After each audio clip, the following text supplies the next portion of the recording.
Welcome back to Lower Keys Living, everybody. And this week we're going to be talking about my operating cost for the first 6 months of the year on the Angler 2600.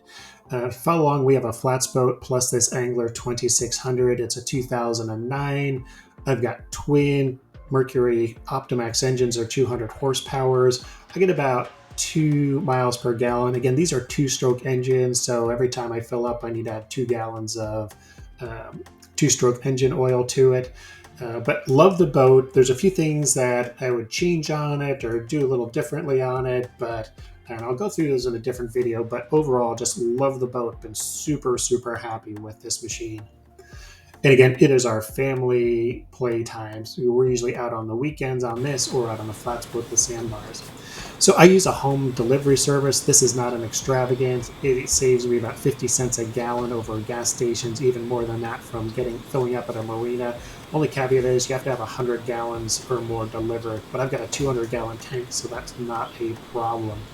I started having a problem with the engine stalling out at idle speed. First one started, then a week later the other one started, and ended up, this was not an anticipated expense, at least not one this big, but had to have both engine blocks pulled. And it's because these sit on top of a mid plate where the exhaust and the cooling water gets fed into the lower unit.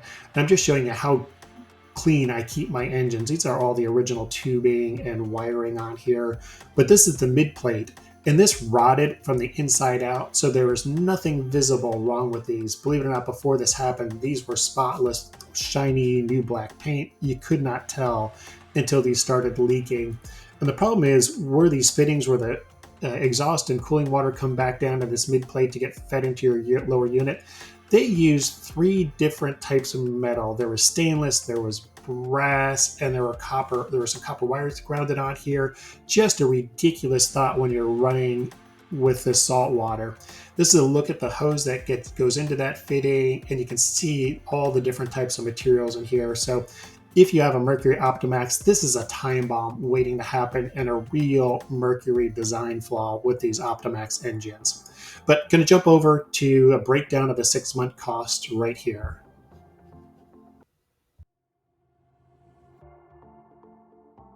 Month itemized breakdown of what I spent on operating the boat.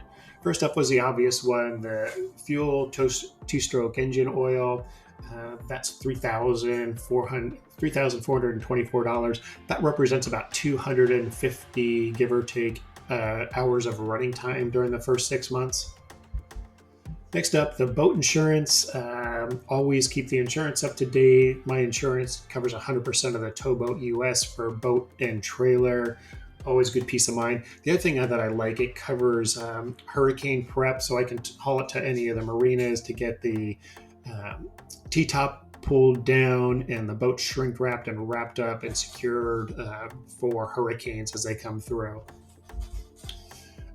My onboard battery charger went bad, stopped functioning. So this one I replaced myself. It was the original charger that came with the boat. So, we're talking 15 years old, had a little longer life expectancy, or more. It lived longer than I expected it to. So replaced that with a new Pro Charger dual bank. Did that work myself.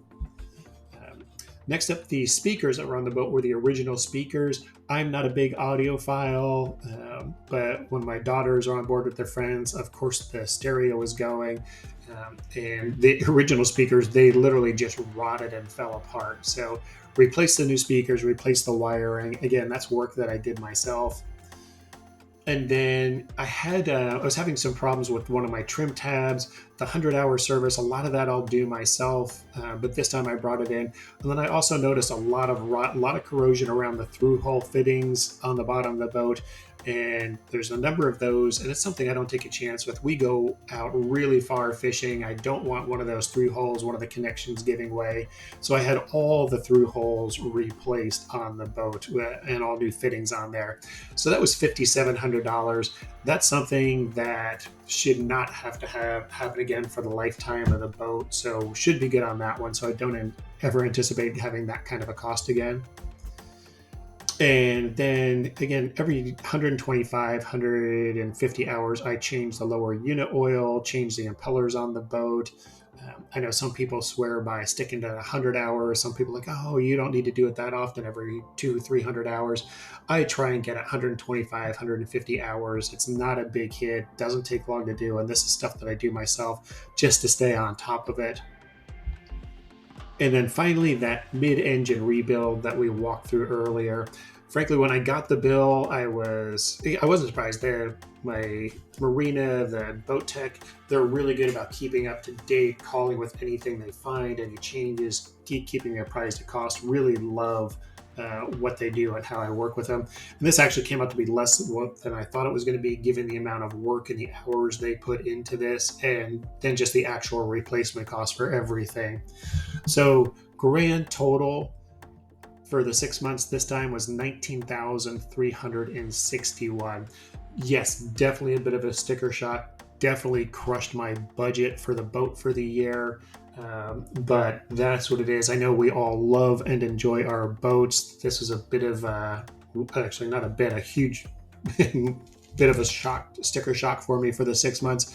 But again, next 6 months, looking at fuel costs, insurance, and 100-hour service, the stuff that I will do myself. So should be just a fraction of this for the next 6 months and what I anticipate going forward. So it went through, had the mechanics, my marina, go through the engines top to bottom, see if there's anything else they anticipate, and everything's looking good. You always run into those unexpected bills, something breaks that you don't anticipate, but this was it, and hoping I never have another 6 months like this again with those hits. So that's it. But get out there does not stop us from enjoying the boat. I spent the money on this because I absolutely love the boat.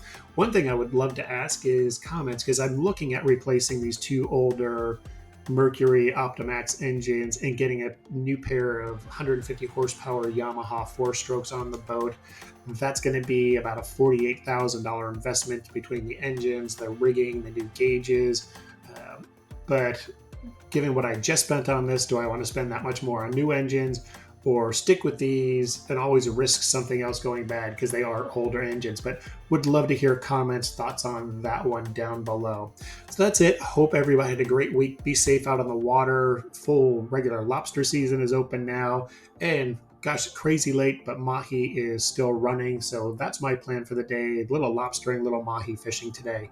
Have a great week. We'll see you next weekend.